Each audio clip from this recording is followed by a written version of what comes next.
Hey, so where with B, man? It's Friday, I think it's around 17th or something up here in April. We're going into our hives. These are honey hives. This will be our third time into them since we pushed them all down and equalized back in the 1st of March. Hives are really running pretty strong this year. We've went ahead and set some supers on all of our hives to let them start polishing up.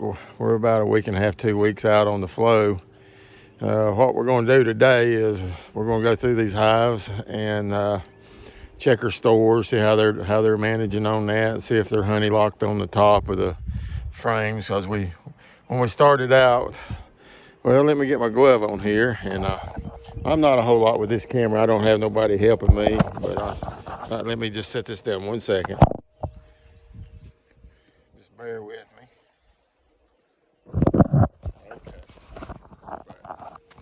So we're going to get into this little 8-framer here. These are all honey hives that we got up through here.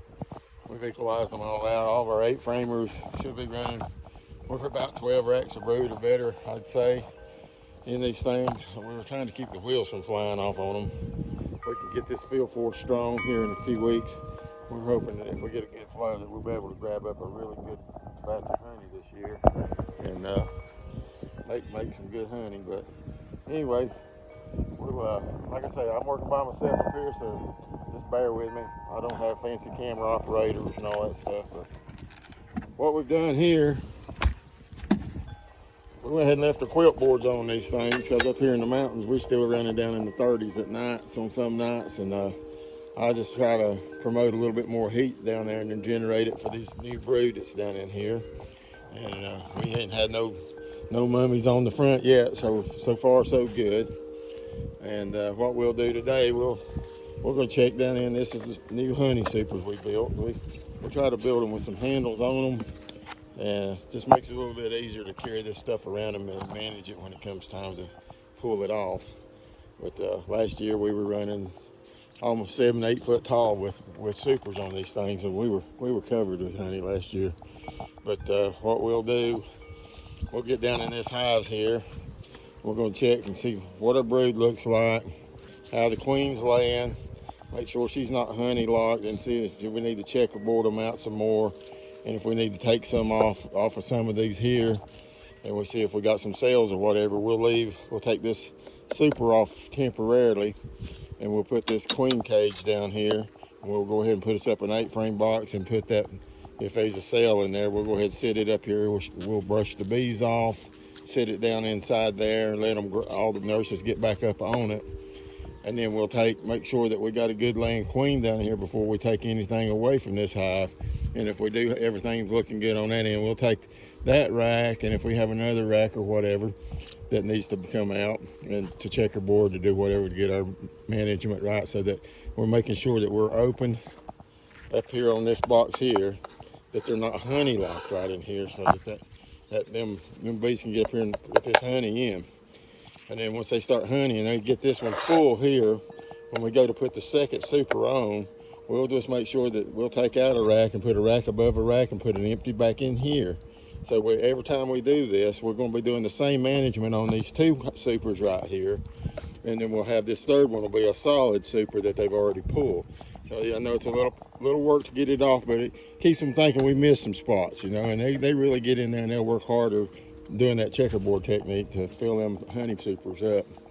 But so we'll get in here and see what these hives look like. We're going to go ahead and I got to get a little bit of smoke here, and I try to hard to work by yourself with this camera, but I'm trying to help you as best I can. So just hang tough with me here. Let me get this quilt board and this off here. All right. Like I say, we put these on. I don't know if they're working in there. Yeah, they're starting to put some stuff in there. That's for sure. They're dialing it in, so it's coming. All right. Well, for now, let's go ahead and see if we can get this super off. Ease it up. There we go. Yeah, let me just stand this one up for now. Because that queen, she could be down in there. You know, I haven't got to that point of looking. But so we can get down in here and get us a look, see how our bees are doing. And looks like they're real good, gentle bees. I mean, you can see they're not all fussy. That lets you know the queen's doing her job down in there somewhere. If it's real fussy, you'd either have old queen. Most of the time when they go fussy, they just get real loud and get testy. They'll get that fly all over you. And then sometimes you just get bees that are just like that. They just want to fly and test. So we don't want to put a lot of smoke on our bees. I give them just a puff or two and let the wind just drag it up, because we got a little wind today, just enough to keep them down. And what we'll do, we'll go ahead and lift this box here a little.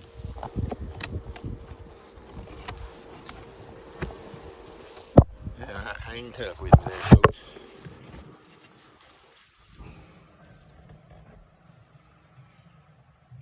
And we'll go ahead and smoke this a little bit under here too, just so we can see what's going under the bottom.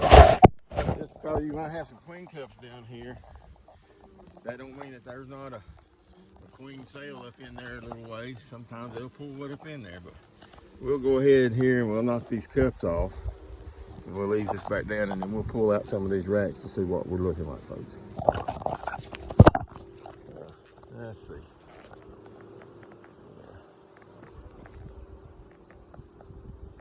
All the cups. Don't want to miss none. I want to get them all. Don't need them. Alright. We're looking pretty good up there. Alright, we got them all knocked down, so we're going to ease this back down here and looking at a few of these phones.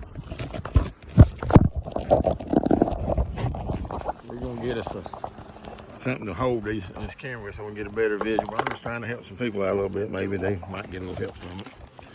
But let's go ahead and hit them one more time there. I put smoking from the bottom a little bit. Now, I always take my honey supers off. I don't like to get no smoke on these honey supers, because that to me just it's not a good thing on your frames. It makes your honey have a little smoky taste, and I'm just not really into it. And what we do when we start looking at hives over here, we'll just go ahead and we'll just pull this node over here, pull this over here. Let's go a little slow. So they're trying to build back up on. We're gonna have to hit them a little bit. We don't need to crush no bees. So there we go. So just take your thing and hive tool and get right there under that edge. All right. So let me ease this out of here. See what we got going on. This thing, let's see. We got a lot of pollen and some nectar on that frame, which is to be expected on outside frame. And you just want to ease them down and see what we're looking like here. We put this box on, was empty back when we started in the first week of March. We had these two frames out. We put an inboard feeder, and we fed it for a couple of weeks with 1-to-1 to make sure that they had plenty. All the bottom we had down here, we had 6 racks of brood, a rack of pollen, and pollen. We didn't have no stores, so we had to feed these bees to get them strong, what we need. So, get you an idea of what we was doing here. We pretty much took the stores away from them. And a lot of people would frown on that. There we go, that's pretty. That's just all pollen. And I see some eggs and larvae down in there too. So she's laying up over here on that rack. That's good. Let's ease them out. Watch out, girls. Okay. Don't want to kill no bees, because you set off all kinds of alarms. So if you can help it. I know it's hard to do sometimes. Oh yeah, that's pretty. Big rack of brood. Let me see if I can sit this down, get a better visual of it. Yeah, rimmed in honey, brood, pollen. So she's filling this thing up. This sort of gives you an idea, and then we'll end up splitting these out every two. If we got 4 frames of brood, we make sure we're open on the top here, there's no honey bound, and then we make sure that we've got it empty, preferably if one that's already pulled, which we've got some. Foundation we had pulled last year. We save up, we try to grow more every year and put it away for it. But So what we're doing here, we'll take 2 and 2 and we'll do a split. And same in the bottom, make sure that she's still got plenty of room. And then cut some of that swarming tendencies down, get the cups and the queens out.